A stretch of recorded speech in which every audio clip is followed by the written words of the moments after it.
back to school and beyond coverage, the Michigan Department of Education is using grant funding to improve grade school mathematics. TV6's Tristan Kendrick tells us the story. Trout Creek School is one of many enhancing its math education thanks to a grant. The Michigan Department of Education has awarded close to $25 million in grants to 16 education agencies for math teaching and learning. The Gogebic Ontonagon Intermediate School District received $10.4 million.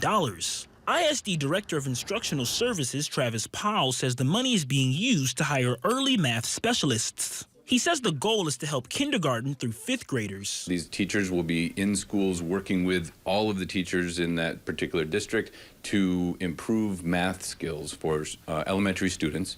One of the primary tools they'll be using is a complex collection of materials that are called number corner. They are intended to improve number sense. Powell says his district has currently hired one early math specialist. He also says this type of learning style could be more effective. Powell mentions teachers in his district say most students are hands-on learners. And they're trying to understand volume. That's one thing to read it in paper, but it's another thing to hold something that's the actual size and shape. And it's very colorful, and it helps keep children engaged. MDE Deputy Superintendent Delsa Chapman says this initiative began because the state noticed K-5 grade students were struggling in math. Based on outcomes of our state summative assessments, as well as just the feedback that we were receiving from our local districts in terms of their internal assessments.